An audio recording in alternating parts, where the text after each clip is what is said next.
Vamos à exposição do texto. Atos capítulo 2, os irmãos podem abrir aí.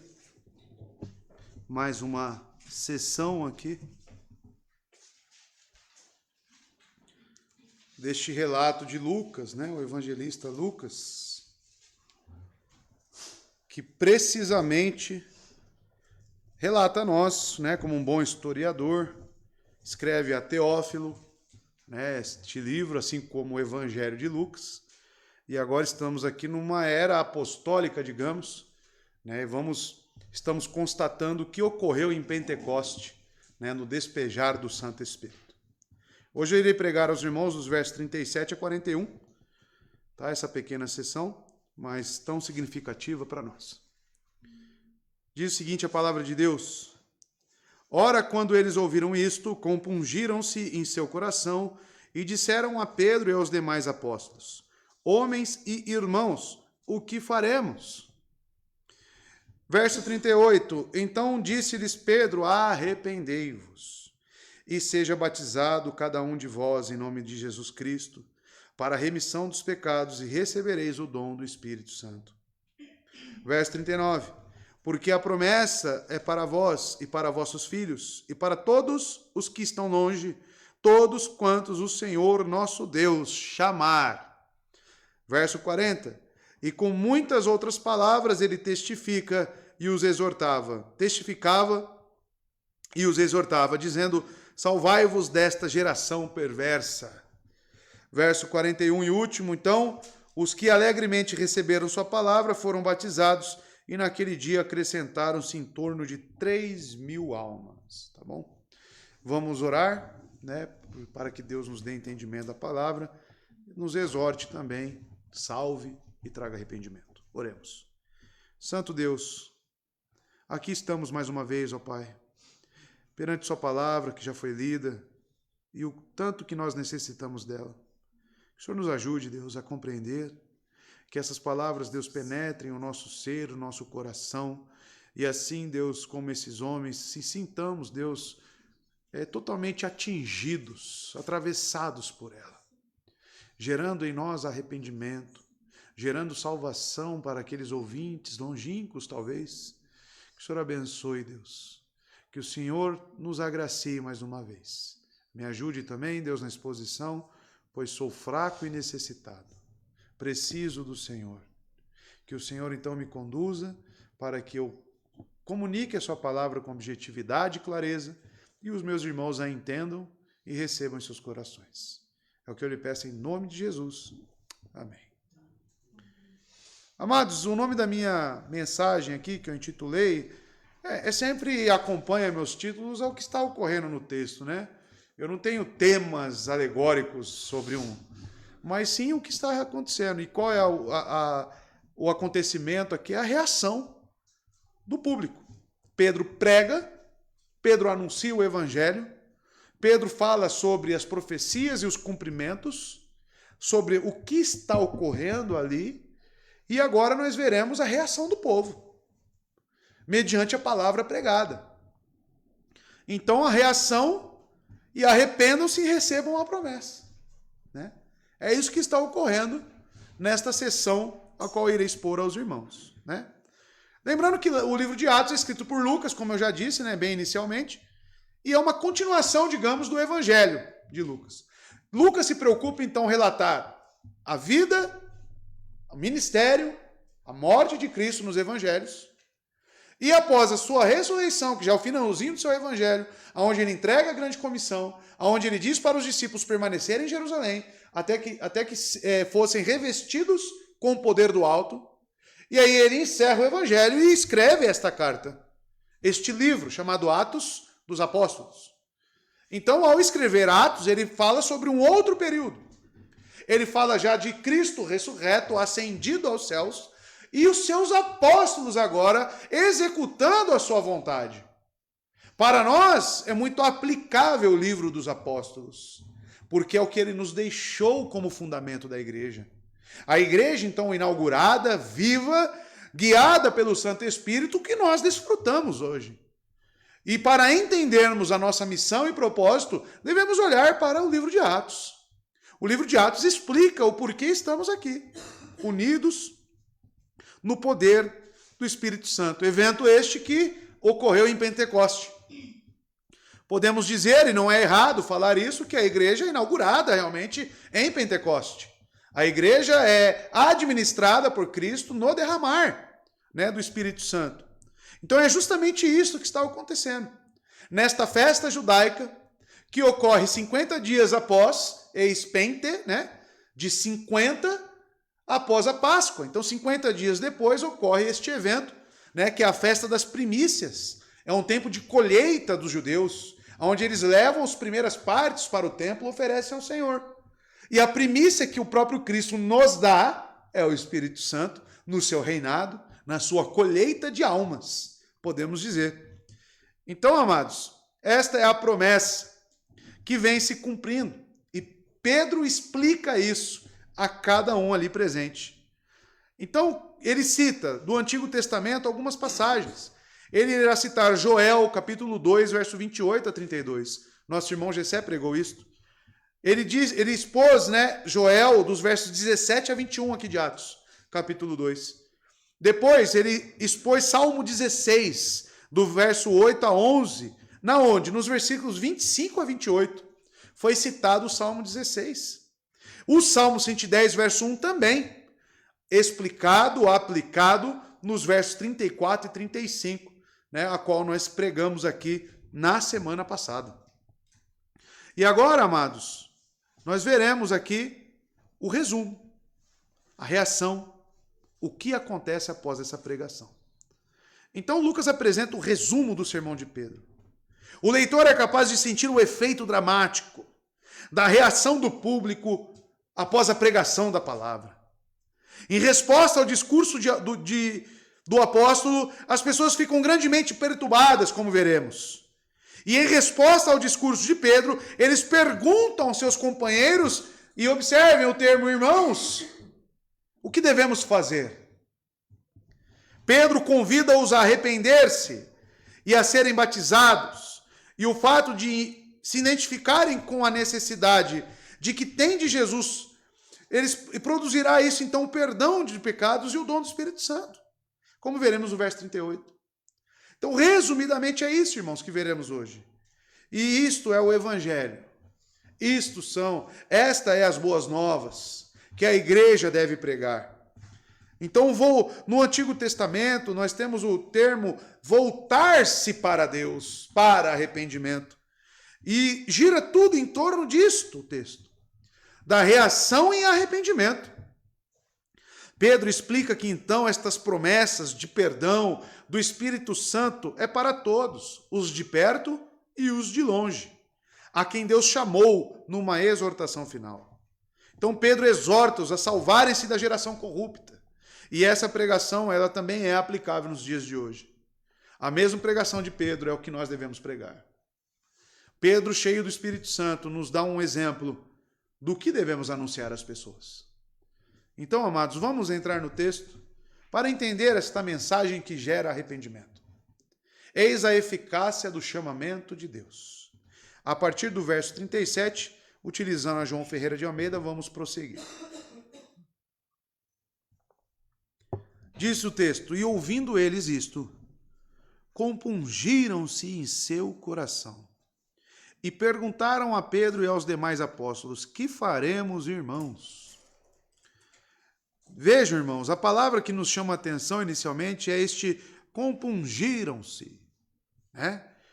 E ouvindo eles isto, diz o texto, compungiram-se em seu coração. Agora, quando eles ouvem as palavras de Pedro, essas palavras atingem o coração das pessoas.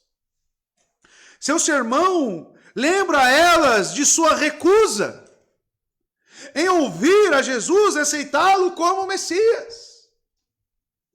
Ele está falando aqui aos irmãos judeus. Ele está falando aos homens, os compatriotas com ele, as pessoas que nasceram em Israel, as pessoas que estão reunidas para uma prática judaica que é Pentecoste. Ele expôs a eles quem crucificou a Cristo, o homem aprovado de Deus. O homem que veio para salvar, o ungido do Senhor, que ascendeu aos céus, que venceu a morte, foi esse que vocês mataram. Foi este. Essas palavras então penetram o coração desses homens. Porque a palavra compungiram-se, que vem do katanissomai, significa atormentar. Atormentar a mente profundamente. É trazer um sentimento, uma emoção de tristeza profunda. Você se tornar aflito. A palavra de Pedro, aqui, meus irmãos, traz um efeito de tormenta para esses irmãos. Eles ficam aflitos. O verbo aqui é um indicativo, ou seja, Lucas está indicando um fato que ocorreu. O tempo é aoristo, ele só quer falar de um evento, não nos importa o momento correto, mas o que aconteceu em si. E tudo isso que está acontecendo, veja que interessante, é na forma passiva, na voz passiva do verbo. Ou seja, esses homens estão sentindo isto, eles estão sofrendo algo, ou seja, a ação de alguém neles. Ou seja, esse sentimento aqui é providencial. Eles estão, então, se sentindo tristes, atormentados. Fecha aí, por gentileza, alguém. Compungiram-se, ou seja, seria a mesma coisa, e algumas traduções irão trazer assim, lhes cortou o coração, né? Numa linguagem mais atual. O termo cortar, na verdade, significa que o coração deles foram transpassados pela culpa, de forma que ficam profundamente perturbados. Irmãos, eu quero que os irmãos prestem atenção, que muitos perante o evangelho param aqui. Eles têm os seus pecados revelados, eles têm visão do que eles são perante Cristo, mas eles não sabem lidar com este sentimento aqui do katanissomai, do compungir-se, de ser transpassados pelo sentimento da culpa. Ela acompanha, sim, é o efeito de ser falado que Cristo morreu por pecadores como nós, que o preço é pela nossa culpa, de que nós somos os culpados e nós deveríamos estar naquela cruz. Apresentar o evangelho é sim agressivo para homens orgulhosos e pecadores como nós. Logo a culpa nos vem. Logo a culpa nos acomete. Essas palavras transpassam. Os que receberam a revelação de Deus agora sabem que são culpados. Percebam que o verdadeiro evangelho lança mão de apresentar a culpa dos ouvintes. O evangelho genuíno não é um Jesus te ama. O primeiro passo da pregação de Pedro é apresentar a culpa, a necessidade que esses homens têm de se arrependerem. E até então isso está ocorrendo, a ponto desses homens falarem, homens e irmãos, o que devemos fazer? Então, amados, no dia de Pentecoste, eles veem a evidência do derramamento do Espírito Santo, ouvindo a exposição de Pedro, e se dão conta de que pecaram contra Deus. E ao se recusarem a aceitar seu filho, esta rejeição é uma culpa tremenda. Agora eles voltam-se para os seguidores imediatos de Jesus. Eles olham para aqueles anunciantes, os testemunhas de Cristo, cheios do Espírito Santo. É eles que estão anunciando e a eles perguntam, e agora?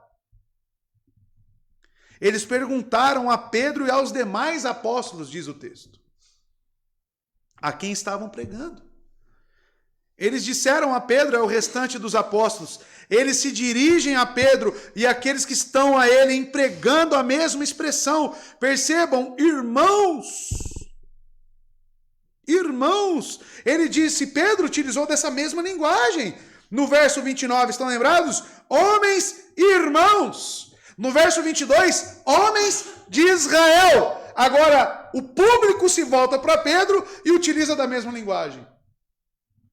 Irmãos, que faremos? Fazendo a pergunta, o que devemos fazer agora? Porque não estamos conseguindo lidar com esta culpa. E agora? O que será de nós? Eles vão até a fonte que proporciona a informação necessária. E aqui está uma lição para os pregadores.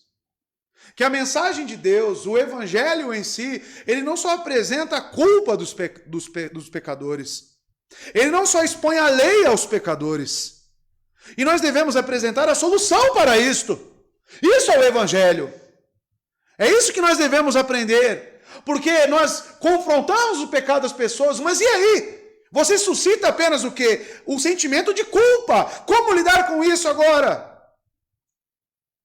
O pregador que teme a Cristo, o pregador fiel às Escrituras, ele confronta assim como Pedro confrontou, mas ele não deixa de apresentar a solução. E esses homens, com os corações atingidos, perguntam. Essa pergunta indica que eles são incapazes de retirar a culpa. E, portanto, eles precisam de ajuda. Em resposta às palavras de Pedro, eles expressam a fé em Jesus e indiretamente suplicam aos apóstolos para conduzi-los a Deus.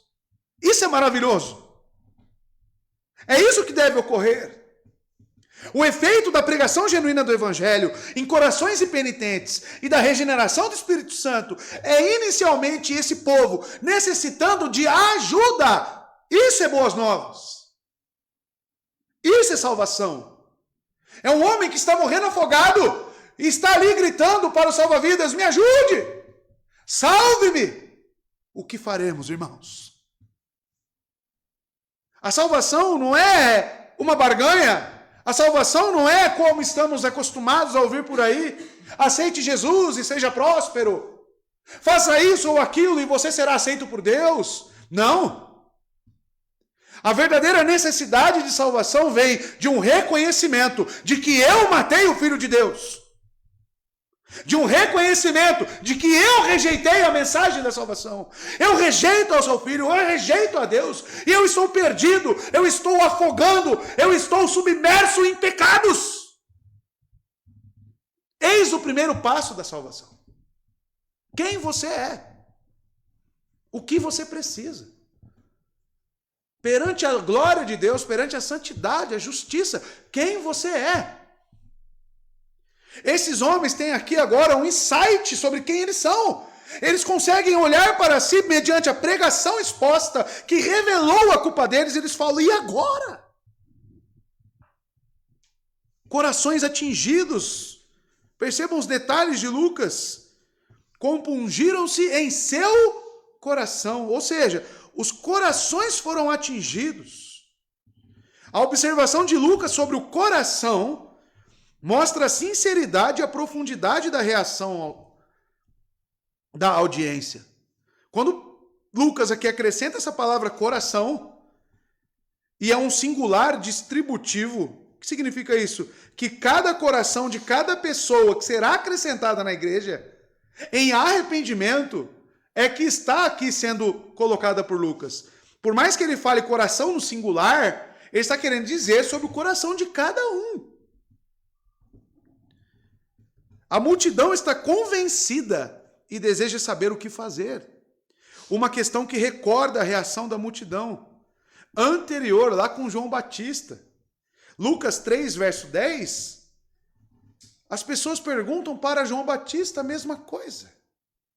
Quando ele chama essas pessoas ao arrependimento. E eles perguntam: o que devemos fazer então? Perguntavam as multidões. Mas a resposta que João dá é diferente da resposta que Cristo dá. Que Paulo dá. Que Pedro agora dá. Que veremos na continuação do texto. Não que a de João Batista esteja errada. Porque o verdadeiro arrependimento é acompanhado de uma atitude transformada. Para eles não extorquirem os soldados, para eles terem uma vida reta perante Deus. Esta é a marca do arrependimento genuíno. Mas aqui, Pedro fala sobre a fonte da salvação. Pedro aqui fala sobre aonde eles devem recorrer. Mas o primeiro passo aqui, o verso 37, demonstra para nós o que realmente a mensagem do Evangelho deve gerar nos verdadeiros crentes. E uma pergunta que eu te faço. A mensagem do Evangelho causou isso no seu coração? Eu sempre me vem à mente a conversão de Luiz Saião, porque está fresco, né? Ele lá criança, e por uma música que ele ouviu, ele começou a chorar. Ele foi tomado por um senso de pecaminosidade, aonde ele recorreu às Escrituras e começou a ler, e ele orava, ele buscava, Senhor, me salva, Senhor, me tira deste estado. É justamente isso que ocorre no processo de salvação. Quando nós recebemos novos membros, nós devemos perguntar isso. Como que foi a sua experiência de salvação? Como que a pessoa, ela tem que deixar claro qual foi o momento que ela se sentiu um homem miserável, uma mulher miserável, transpassada pela palavra de Deus. Como é que foi isto? É assim que ocorre. Você sente a necessidade de Cristo, mediante a necessidade inerente do seu ser como homem, como pecador que nós somos. Você sente isso? Você sente a necessidade para perdão de pecados? Você se vê como esses homens dizendo, o que faremos? E recorre a Cristo, e quando apresentam Cristo para você, você se lança aos braços dele. Isso é a salvação. Isso é o Evangelho. O verso 38 continua. Pedro então lhes respondeu, arrependei-vos, e cada um de vós seja batizado em nome de Jesus Cristo, para a remissão de vossos pecados, e recebereis o dom do Espírito Santo. Veja, amados, Pedro então respondeu, arrependei-vos. Aqui temos um verbo imperativo. Pedro dá uma ordem. Como se isso, amados, podem alguns entender como uma atitude do homem. Não deixa de ser esse arrependimento. Até porque o verbo estar imperativo, aoristo ativo. Ou seja, Pedro ele emite uma ordem para uma reação deste povo. Como o vale de ossos secos, onde o profeta diz, vivam! Vivam! E aqueles homens, aqueles ossos, aquela terra seca, aquele local começa então a se tornar vivo. Pedro está fazendo a mesma coisa mediante a palavra de Deus. Vivam! E a vida está em Cristo. Arrependam-se. É como se ele estivesse dizendo, saia do túmulo, Lázaro. Saia daí deste local que está fedendo, que está apodrecido. Saia deste rumo, volte-se para Deus. E Cristo estava lá fora esperando Lázaro. Esta é a mensagem. Não que o arrependimento seja algo inerente do homem, mas o que Pedro está aqui incitando nessas pessoas é para que eles mudem o rumo. É para que eles deem um 180, né? Porque o 360 volta para o mesmo lugar. Um 180 e voltem-se para Deus.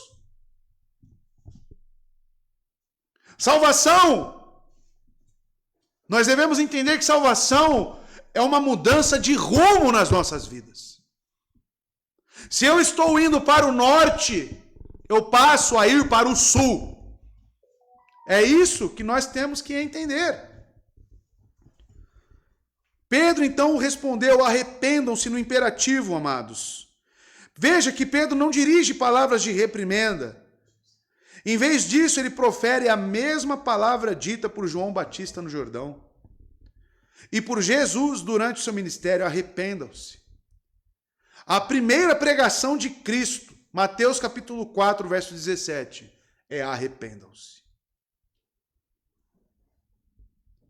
A palavra para arrependam-se é muito semelhante, né? A que nós encontramos lá em Romanos capítulo 12, a chamada metanoia. Já ouviram falar? Esta é a palavra metanoio, utilizada aqui por Lucas. O que significa arrepender-se? significa mudar a mente. Também arrepender-se. E não só aqui, mas é uma mudança também de atitude. É uma mudança onde você muda a sua forma de pensar e também a sua forma de agir. As suas motivações são mudadas. A sua forma de enxergar o mundo é mudada. A sua cosmovisão é alterada. Veja, irmãos, o metanoio é o pensar e agir. Arrependimento significa que a mente do homem é mudada completamente, de forma que ele conscientemente vira as costas para o pecado. Lembre-se, conversão. O arrependimento faz com que a pessoa pense e haja em harmonia com os ensinos de Jesus. O resultado é que ela rompe com a incredulidade e pela fé aceita a palavra de Deus. Sabe por que tem pecados que você fica, eu e você, cada um aqui na sua debilidade, mas permanece naquele mesmo pecado com reincidência? Porque você não se arrependeu dele ainda. Não adianta você ter visão dele, mas você precisa pensar diferentemente em relação a ele e mudar a sua atitude em conformidade à agressividade que é aquele pecado para Cristo. Você só vai parar de pecar em determinado assunto. Isso implica para nós que não só na salvação nós temos essa mudança, mas que precisamos deste arrependimento todos os dias de nossa vida. E enquanto você não mudar a sua forma de pensar em relação ao pecado e a sua atitude em relação a ele, você não se arrependeu. Enquanto você ficar pensando, mas é bom. Mas é prazeroso. Mas eu gosto tanto. A sua forma de pensar não é a forma de pensar como Cristo. O que eu e você devemos orar é: Cristo, me dê os olhos do Senhor para com essas minhas atitudes. Que eu pense em relação a esses pecados da forma que o Senhor pensa. E assim eu consigo enxergar e gere em mim uma motivação aonde eu faço um 180 em relação àquele pecado.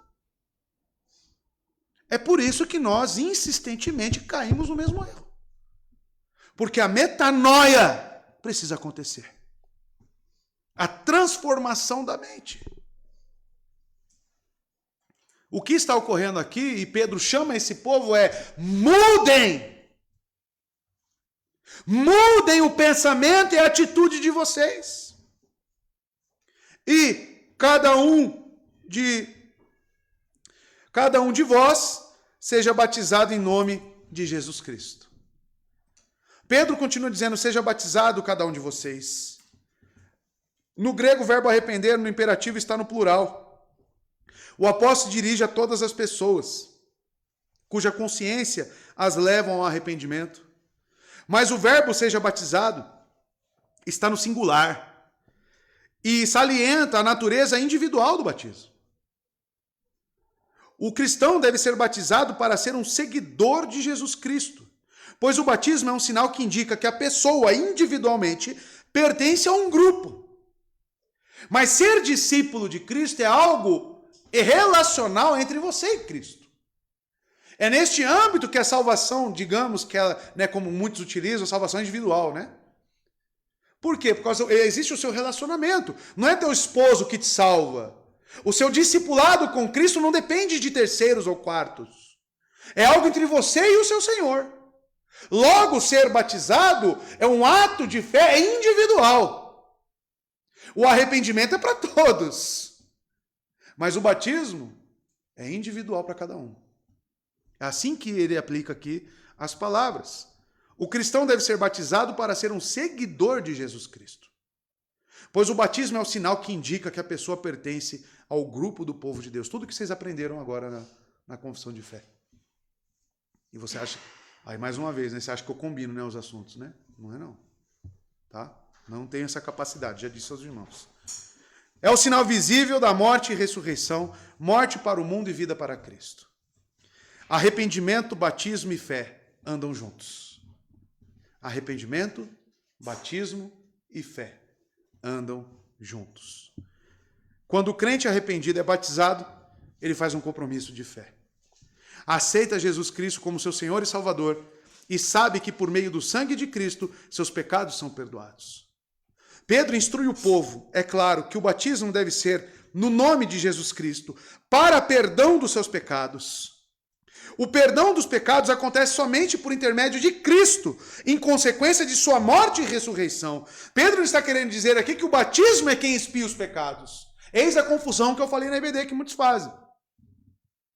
Mas como precursor de Jesus, João Batista pregava o arrependimento do pecado e depois batizava as pessoas que viram as costas para o pecado. E isso, amado, está em Romanos 6, verso 1 a 4, como nós lemos na EBD. Que eu gostaria de ler novamente para os irmãos entenderem o que Pedro está querendo dizer aqui. Que diremos então? Paulo diz: continuaremos pecando para que a graça aumente? De maneira nenhuma. Nós, os que morremos para o pecado, olha só a metanoia. Morremos, arrependimento para o pecado. Como podemos continuar vivendo nele? Ou vocês não sabem que todos nós que fomos batizados em Cristo Jesus, fomos batizados em sua morte. Portanto, fomos sepultados com ele na morte por meio do batismo. Olha lá. A fim de que, assim como Cristo foi ressuscitado dos mortos mediante a glória do Pai, também nós vivamos uma vida nova. É justamente isto que Pedro aqui está anunciando a esses homens. Sejam batizados em nome de Jesus Cristo. E percebam que Pedro assevera isto. Jesus Cristo, em nome dele. E isso, de forma alguma, vai contra a grande comissão, que diz para sermos batizados em nome do Pai, do Filho e do Espírito Santo. Porque uma pergunta inerente é, por que ele não fala em nome da Trindade? E fala apenas em nome de Jesus Cristo. Observe que, em primeiro lugar, o termo aqui, o nome de Jesus Cristo, inclui a plena revelação concernente à salvação. Quer dizer que esta palavra aponta para a pessoa e a obra, Jesus, o Cristo. Ou seja, o homem, Jesus, que o nome que foi dado através do anjo, estão lembrados que aparece a Maria? Jesus, o Cristo, que significa o ungido, o prometido, o Messias, o Filho de Deus. Então, quando Pedro utiliza o nome em nome de Jesus Cristo, ele já está unindo toda a obra, toda a plena revelação. E ele, amados, em outras palavras, Pedro não está contradizendo a fórmula batismal lá da grande comissão de Mateus 28. Em lugar disso, ele ressalta a função e o lugar singular que Jesus tem no que se refere ao batismo e à remissão dos pecados. O que está em tela aqui? Não é um sentimento de culpa? O que está em tela aqui? Não é um sentimento, o que eu faço com essa culpa agora? Como essas palavras atingiram os nossos corações? Nós somos pecadores. O que Pedro precisa fazer? Ressaltar a obra de Cristo. Por isso que ele coloca só o nome de Jesus Cristo. Porque ele está lidando aqui com o sentimento de culpa desses pecadores. E o que realmente expia os nossos pecados é o sangue do Cordeiro de Deus. Por isso que ele diz, sejam batizados em nome de Jesus Cristo. Confiem apenas em Jesus Cristo. A obra da redentiva, nós sabemos, é uma obra da Trindade. E o Espírito Santo já está sendo anunciado aqui em Pentecoste. Esta obra já é a obra do Espírito Santo também.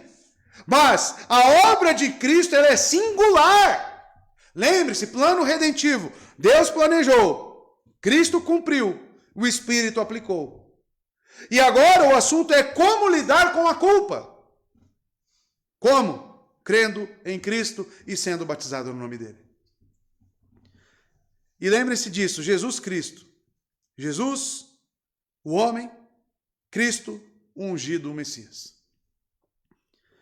Para a remissão de pecados, aquilo que esta resposta de conversão conduz é para perdão dos vossos pecados. Ou melhor, a resposta vem com vista a. ou até mesmo melhor, com base em o perdão dos pecados. Assim seria a melhor interpretação, né? A melhor tradução também. O termo para perdão, aphesis, não é comum no Novo Testamento, aparecendo apenas 17 vezes. Lucas faz uso dessa palavra, é um termo comercial. Como assim, pastor, comercial? Que normalmente se refere a perdão de dívidas. Praticamente todas as passagens que aparecem perdão são um resumo da missão de Cristo. Lucas 3,3 fala da preparação de João Batista para Jesus. Deus limpa o objeto impuro, concedendo-lhe o perdão, para que a habitação e a presença se tornem possíveis, ou seja, o Espírito poder entrar em nós, porque nós somos agora templo do Espírito Santo. Você nunca se perguntou como que o Deus Santo, Santo, Santo, no Espírito Santo, né? A substância é a mesma, correto? Do Espírito Santo para com Deus. Como é que esse Deus totalmente santo, puro, justo, pode habitar em pecadores como nós? Você nunca parou para pensar nisso? Como que ele consegue?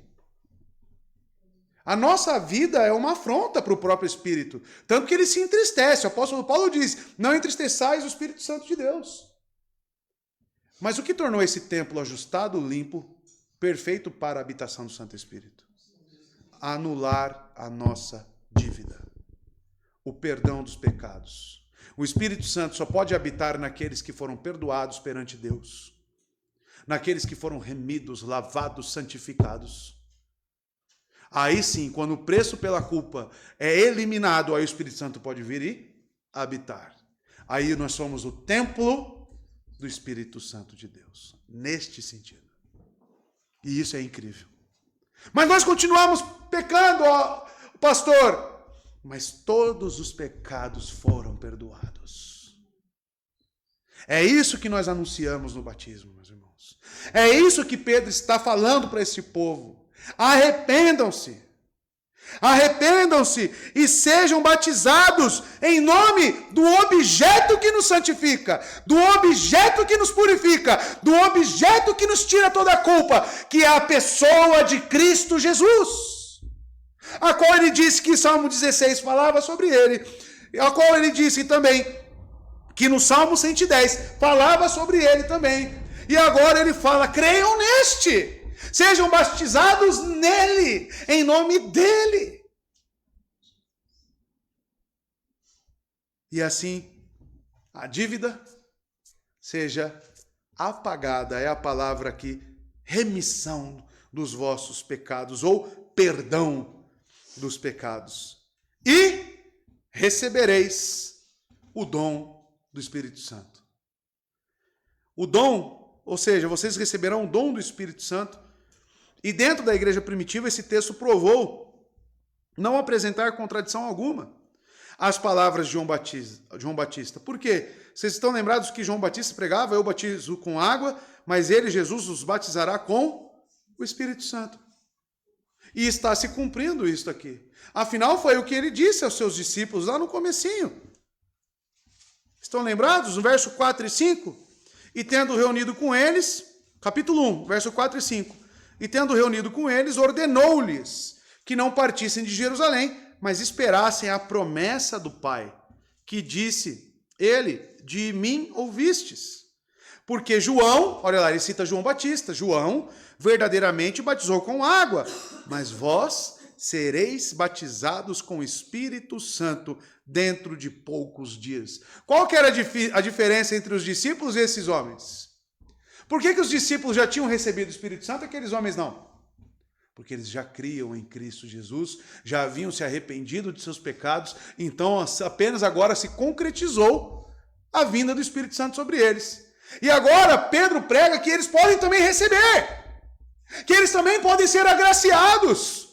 Arrependam-se e creiam e sejam batizados no nome do Filho de Deus, no nome de Jesus Cristo. Amados, no século I, os cristãos viam o batismo de João como a sombra do de Jesus. E assim sendo, a pessoa batizada em nome de Jesus declara sua fidelidade a Cristo, confessando particularmente que Jesus Cristo é Senhor. E o que vem a ser esse dom do Espírito? Pedro coloca o substantivo dom no singular e não no plural. Em contraste, Paulo escreve à igreja de Corinto acerca dos dons do Espírito Santo. Estão lembrados? 1 Coríntios 12, os dons do Espírito Santo. Que é sabedoria, conhecimento, fé, curas, profecias, línguas, interpretação, né? Respeitando, claro, a era apostólica e o porquê desses dons naquela época, né? Para deixar claro. Mas ao povo presente no Pentecoste, Pedro diz que o crente batizado receberá o dom do Espírito Santo. A expressão dom aparece acerca do derramamento do Espírito sobre os samaritanos, por exemplo. A qual Simão Mágico, estão lembrados? Lá no capítulo 10, verso 45, ele queria comprar este dom. Perdão, capítulo 8, verso 20. O termo também ocorre na narrativa da visita de Pedro a Cornélio. Aí sim também, capítulo 10, verso 45. A partir dessas passagens ficamos sabendo que esse dom se refere ao poder que veio do alto, o poder do Espírito Santo que habita nas pessoas. E que é um só. Porque o batismo no Espírito Santo é este, de crer. É este de receber a promessa. É este de crer que Jesus Cristo morreu pelos nossos pecados. E o Espírito Santo que habita no Jodeir e no Felipe não é diferente do meu. É o mesmo dom. É o mesmo batismo. É a mesma fé. Por quê? Porque é o mesmo Espírito, singular. Este Espírito é onipresente como Deus.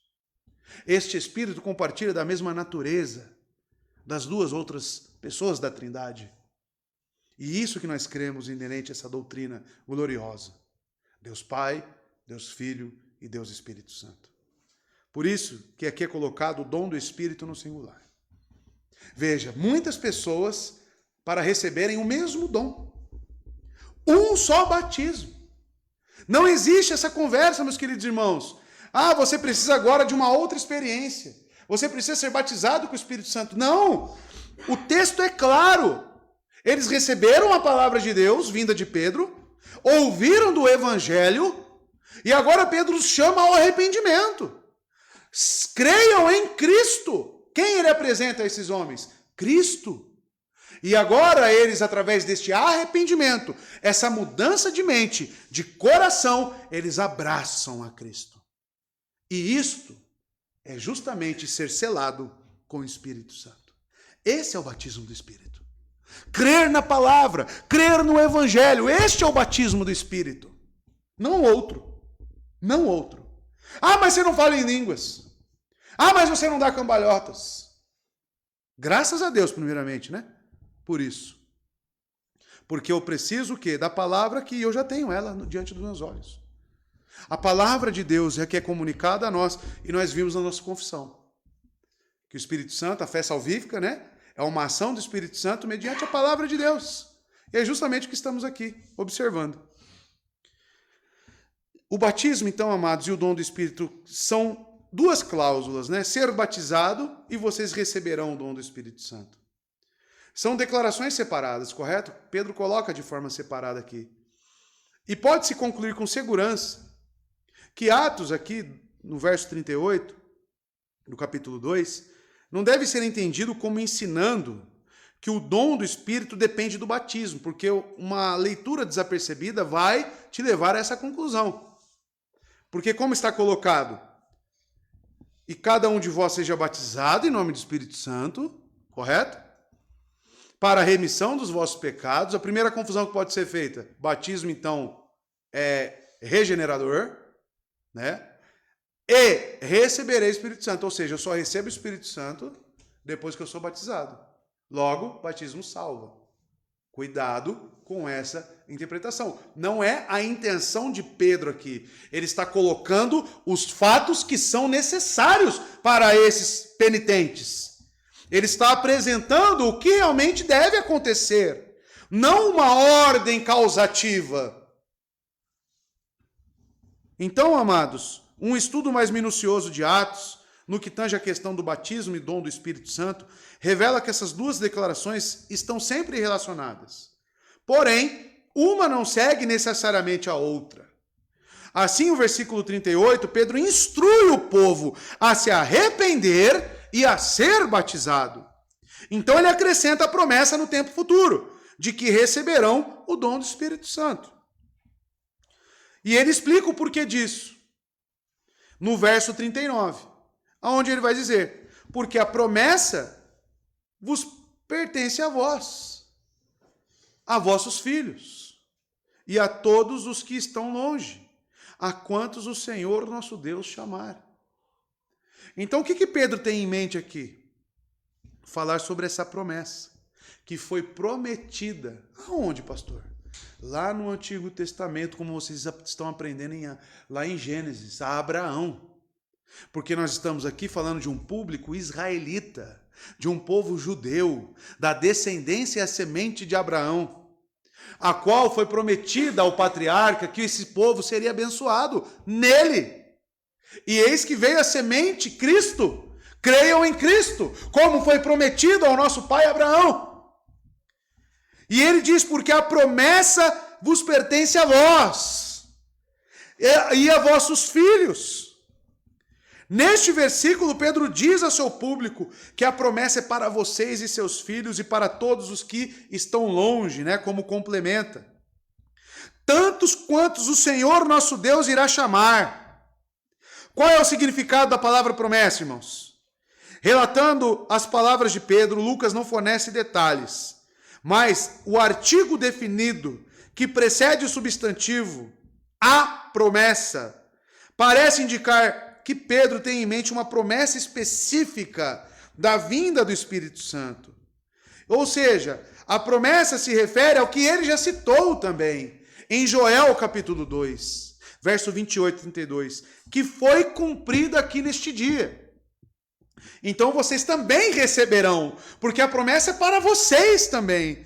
Fora Gênesis 17, 7, né, que vai colocar aqui, aonde a promessa de Deus diz da seguinte forma para Abraão: estabelecerei a minha aliança como aliança eterna entre mim e você e os seus futuros descendentes, para ser o seu Deus e o Deus dos seus descendentes. Claro que isso depende da fé. Claro que o que Deus promete aqui sobre o pacto é aqueles que creem verdadeiramente e não só uma nação física, tá? Então a frase para vocês e seus filhos é um eco das promessas de Deus a Abraão, que em consonância vem a promessa de Joel, que posteriormente que veio e se cumpriu aqui. Pedro está dizendo: isso que vocês estão vendo, isso que vocês estão ouvindo, é justamente o que está se cumprindo. É o que foi prometido. Isso é para vocês também. Creiam, sejam batizados no nome de Jesus Cristo e recebam esta promessa. Olha como Pedro agora já está apresentando o bálsamo. Olha como Pedro agora já está apresentando a solução. Olha como Pedro não encerra aqueles homens só no sentimento de culpa. E ele trabalha essa questão agora, revisitando os ecos do passado, lá da revelação do Antigo Testamento. E não é só para os judeus. O próprio Pedro aqui anuncia: e a todos os que estão longe. Ou seja, irmãos, tantos quantos o Senhor Deus irá chamar. Pedro e seus companheiros judeus se consideravam um povo da aliança de Deus, os primeiros a receber a bênção da salvação. O próprio Cristo diz: eu vim primeiro para os judeus. Ou seja, inicialmente era para este povo, mas se abriria as portas do evangelho para os gentios. Os gentios foram acrescentados. Paulo em Efésios diz que não há mais barreira entre judeu e gentios. Esse muro foi derrubado justamente por esta era apostólica e a vinda do Espírito Santo. E aqui está confirmado por Pedro: e a todos os que estão longe. O próprio Pedro, afinal, se dá conta da significação das palavras que ele pronuncia no Pentecoste. Quando conta aos judeus em Jerusalém sobre a visita de Cornélio em Cesareia, ele conclui: pois se Deus lhes concedeu o mesmo dom que a nós nos outorgou, quando cremos no nosso Senhor Jesus, quem era eu para que pudesse resistir a Deus? Pedro entende isso. Mas sabemos que Pedro fraquejou muito neste ponto. É incrível, né? Olha como o pecado ele é. Paulo tem que exortar Pedro. Estão lembrados lá em Gálatas? Por quê? Porque ele fazia, né, uma certa acepção de pessoas, ele agia de uma forma, quando só tinha gentios, quando apareciam os judeus, ele mudava um pouco a conduta. Aqui, antes de Cornélio, ele tem que ter uma visão, e Deus fala, não torne sujo ou impuro aquilo que eu purifico, né? Ele rompe aquele véu, não existe mais separação, porque Pedro, como um judeu fervoroso, precisava que esses paradigmas fossem destruídos. E ele anuncia isso aqui agora. Por que ele volta nesse pensamento, pastor? Pedro é pecador, irmão. Pedro precisa de graça, assim como nós. Né? Que às vezes conhecemos, às vezes somos abençoados pelo Espírito Santo, mas voltamos constantemente a erros e a condutas pecaminosas. Estão longe, então, é tanto um termo que engloba tempo quanto lugar. Quando Pedro fala, e a todos os que estão longe, certamente podemos assumir aqui que é localidade, longínquas, e até mesmo de tempo. Quanto tempo se passou e distância nós temos de Pentecoste lá em Israel, e aqui estamos nós, habitados pelo Espírito Santo, num lugar diferente e num tempo diferente. Aqui está a prova de que o que Pedro está recebendo pelo Espírito Santo é a pura verdade. E quantos o Senhor nosso Deus chamar. Lembra de João 6? Ninguém pode vir a mim se o Pai não. A quantos o Senhor nosso Deus chamar. Salvação depende de quem? De Deus, deste chamado de Deus. Pedro anunciou, mas quem colocou essas palavras para transpassar o coração desses homens, lembrando, na forma passiva, ou compungiram-se, foi o próprio Deus. Deus estava chamando este povo para si. Então, amados, pense quando verem essa palavra, os que estão longe, lugar e tempo, e tanto a quantos o Senhor Deus chamar. Ou seja, depende dele efetivamente chamar. Verso 40. E muitas outras palavras dava testemunho, e os exortava, dizendo, salvai-vos desta geração perversa. Olha a conversão aí. Amados, quando Lucas acrescenta e com muitas outras palavras dava testemunho, ele está querendo dizer aqui que apesar de Lucas apresentar uma breve declaração, nós compreendemos que Pedro continuou a falar. Não encerrou o sermão de Pedro. Lucas não relata. Mas aqui no verso 40 ele diz que continuou. O que significa esse testemunho? Falar sobre a obra de Cristo, falar sobre o perdão, falar sobre esse batismo, falar sobre esse Espírito Santo prometido. Pedro continua a ensinar a tudo que Jesus Cristo tinha ordenado. Pedro está cumprindo perfeitamente a grande comissão. Amados, Pedro continuou falando depois de ter encerrado o sermão. Ele parece dizer que os judeus faziam perguntas sobre muitos assuntos relacionados à mensagem de Pedro. Eu imagino aqui os judeus vindo, e o Salmo 16, me dê mais explicações sobre isso. Como é que Jesus aparece aqui no Salmo 16? Quais mais salmos ele aparece? Aonde que está as sombras, os tipos? Me mostre, Pedro. E Pedro ali com a Bíblia e os pergaminhos, o que seja, mostrando para esses homens. Olha Isaías, como Filipe fez com o eunuco. Olha aqui Isaías 53, isso aqui fala sobre Cristo. E aqueles judeus, é isso! E crendo e se alegrando e sendo salvos. Mas pela palavra de Deus. Não existe salvação apartada da palavra. Você que está nos ouvindo, você precisa ouvir a palavra de Deus. Você precisa crer no Cristo anunciado nas Escrituras. Você precisa abraçar este Cristo, arrepender-se dos seus pecados e ser salvo. Ser salvo por Ele. Porque é o seu sangue que apaga as nossas dívidas. Creia nisto. Enxergue a sua pecaminosidade, enxergue que você é alguém que faz parte desta geração corrupta e perversa. Enxergue o seu coração que deseja o mal, coração adúltero, coração que mente, coração que engana. Arrependa-se e creia em Cristo. Esta é a mensagem, meus irmãos. Pedro continua. Não dá noção de tempo para nós aqui, mas quanto tempo durou essa reunião? Não sabemos. Eu presumo que foi uma longa reunião. porque veremos que 3.000 almas foram batizadas. Como? Saiu pulverizando água para todo mundo? Não. Né? Se nós cremos na verdadeira forma do batismo, cremos que levou um tempo e batizou realmente essas pessoas. E veja, e os exortava dizendo, salvai-vos dessa geração perversa.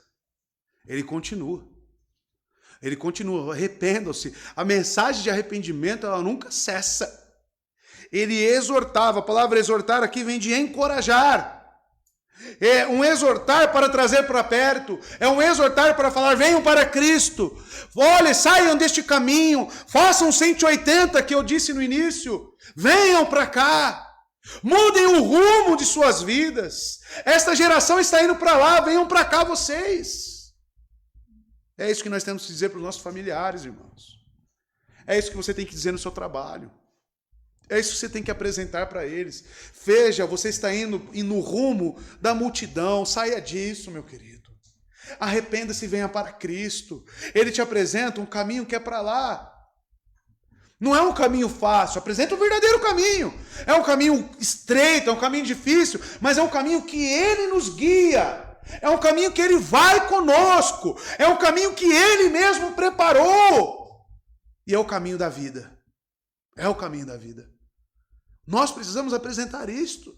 O evangelho puro, não o evangelho diluído, irmãos. Se você precisa aprender a pregar o evangelho, faça um estudo. Pega verso por verso aqui de Pedro, anote. Dá para fazer um trabalho de conclusão de curso com essa pregação. Dá para fazer algo extenso com esta pregação. O que eu estou anunciando aos irmãos aqui não é nem 10% do que é apresentado em Atos capítulo 2.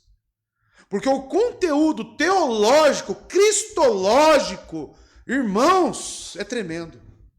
Tanto que acaba o sermão e Pedro continua lá explicando e falando e dando testemunho sobre o que ele disse. As perguntas podem surgir no texto. Quem são essas pessoas, né, dessa geração corrupta? Eu acredito que fica fácil para nós, né, nos dias atuais. São, obviamente, os líderes religiosos que durante o julgamento perante Pilatos incitaram a multidão a gritar, crucifica-o, crucifica-o. Tanto que Cristo, na crucificação, e eu não duvido que muitos que estejam aqui nesta conversão participaram da crucificação, tá? Foram induzidos nesse crucifica-o, crucifica-o. Mas o próprio Cristo diz, né? Pai, perdoa-os. Eles não sabem o que estão fazendo. E certamente muitos foram perdoados. Mas muitos ali, amados, realmente queriam crucificar a Cristo, rejeitavam a Cristo com todas as suas forças. Os sacerdotes, os escribas desejavam ter o controle pleno do povo judeu.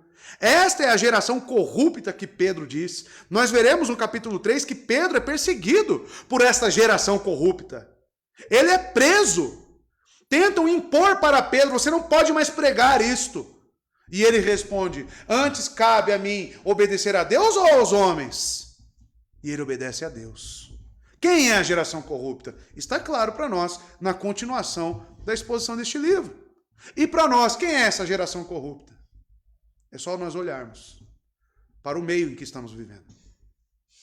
E não é fácil vivermos neste meio, mas devemos viver como Abraão vimos pela manhã, que foi lá e para os cananeus pregou a eles, invocou o nome de Deus, andou em novidade de vida, não se misturou. É estar nas trevas aqui, mas como luz neste mundo. A igreja de Cristo está aqui, irmãos, e Ele está governando. E nós devemos crer nisto e anunciar as boas novas. Pela fé aceitaram a Cristo e seguiram seus ensinamentos, irmãos.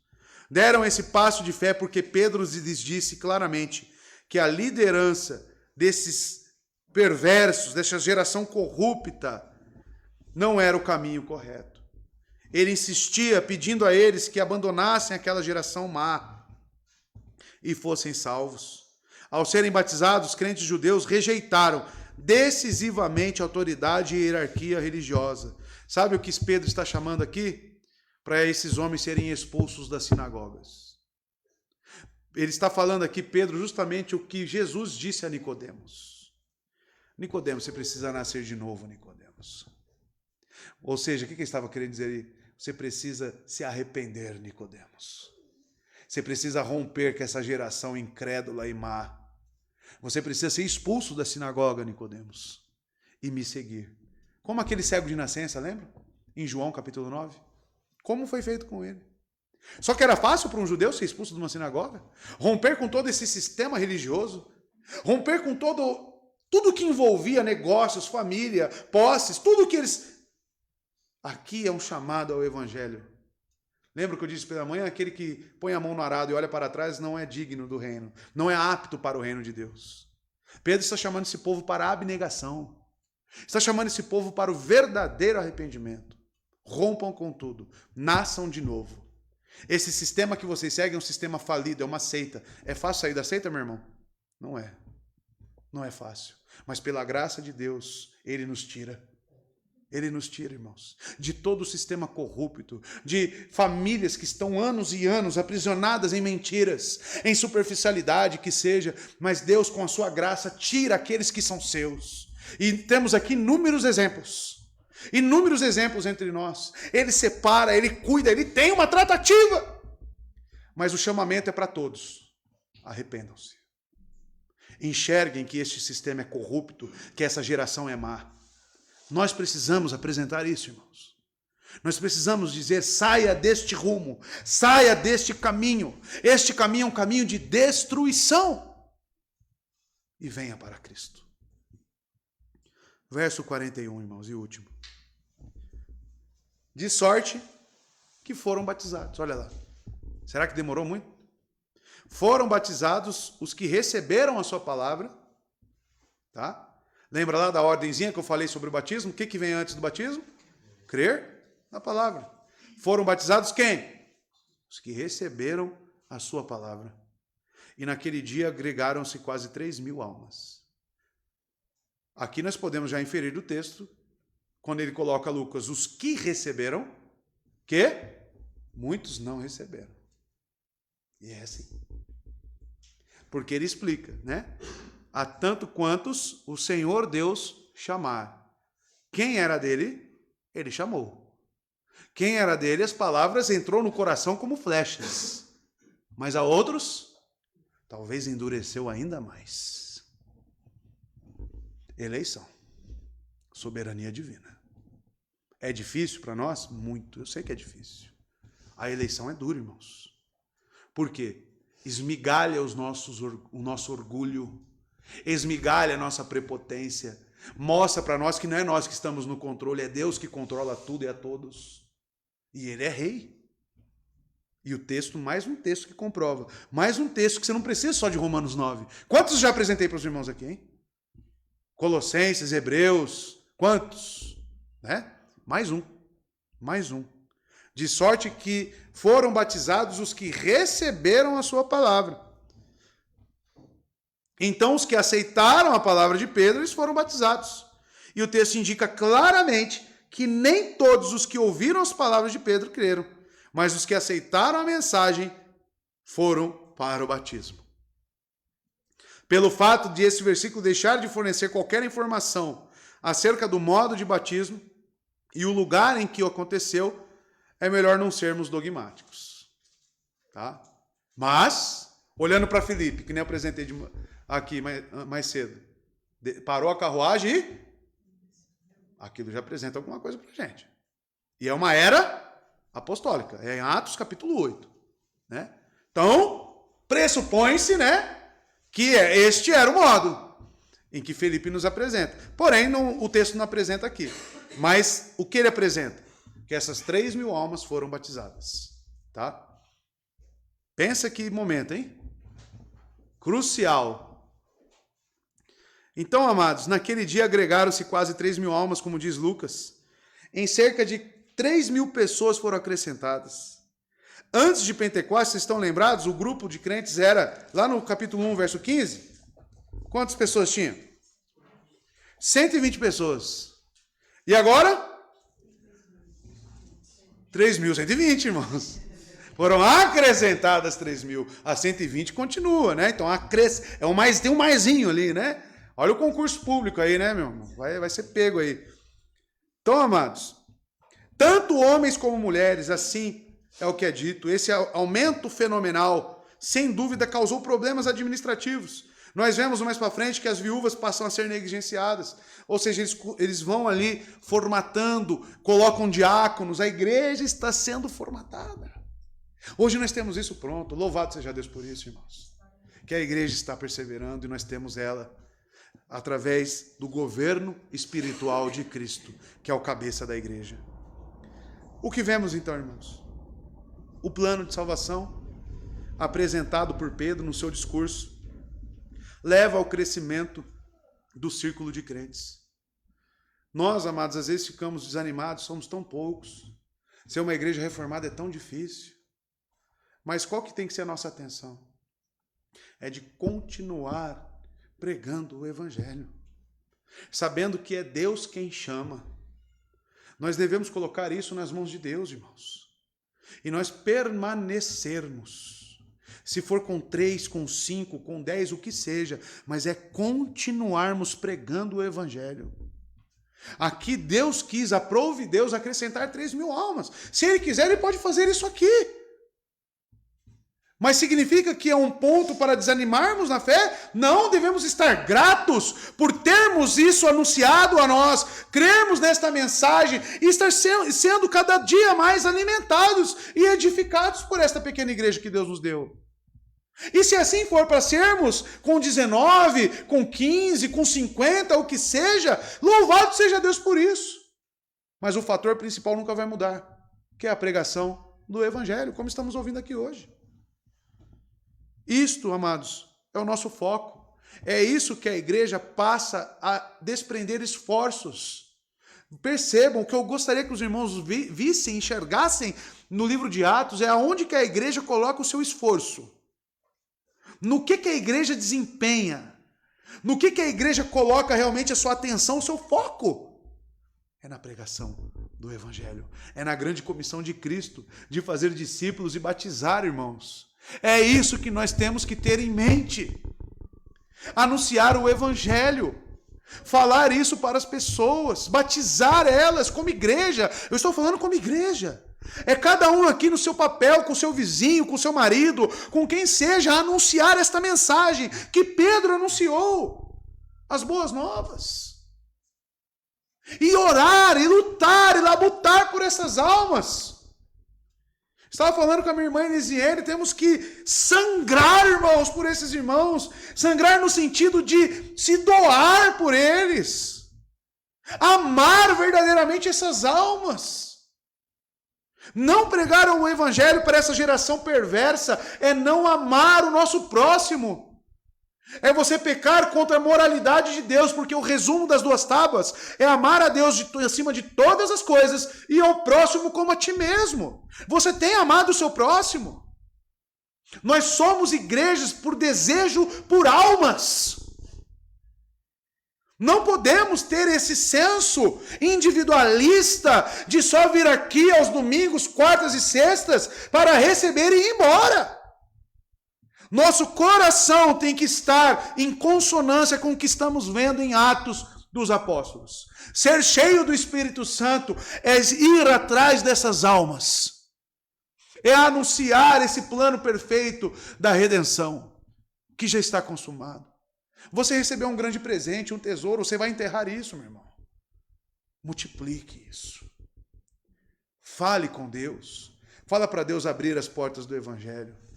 Fale incessantemente no seu trabalho, aonde for, mas chame esse povo ao arrependimento. Veja, Pedro não deixa de expor a geração perversa. Pedro não deixa de exortar. Fale a verdade. Peça sabedoria a Deus, fale com sabedoria. Saiba o momento em que falar também, mas anuncie o evangelho. Não deixe de fazer isso. Isto é o evangelho, amados. A salvação vem para aquele que acredita, se arrepende e invoca o nome do Senhor. E recebe o evangelho. Todas essas 4 respostas significam fundamentalmente a mesma coisa. A pessoa abraçou a graça de Deus através de Jesus Cristo e do Espírito Santo. É a obra da Trindade. Em Atos, o discurso não só descreve a apresentação do Evangelho, que está repleta de cristologia, pneumatologia, soteriologia importante. Tudo isso está aqui no texto, todas essas doutrinas. Como também retrata o fato de uma resposta adequada a este Evangelho, que pode ser descrita de várias formas, amados. Mas a principal delas é arrependendo-se, sendo transformado e seguindo a Cristo. Que Deus abençoe todos nós. Que possamos nos empenhar cada dia mais nesta mensagem gloriosa. E afinal, Cristo nos chamou para isso. Essas são as boas obras. Crer naquele que Deus enviou. Não é essas as boas obras que Cristo responde? Então pregue essas boas obras. Anuncie essas boas obras. Execute essas boas obras. Crendo, anunciando, invocando o nome de Deus. Amém? Deus abençoe os irmãos. Vamos orar mais uma vez. Que Cristo seja exaltado. Que Ele governe sobre as nossas vidas ainda mais, meus irmãos. Oremos. Santo Deus e Pai, te louvo e te agradeço por mais uma mensagem, a qual o Senhor alimenta o povo da sua igreja, alimenta cada um de nós. Nos exorta, Deus, a cumprir aquilo que a sua igreja, desde o início, foi constituída para isto. Ó Senhor Deus, nos dê almas, ó Senhor. Que esta mensagem, Deus, alcance os perdidos.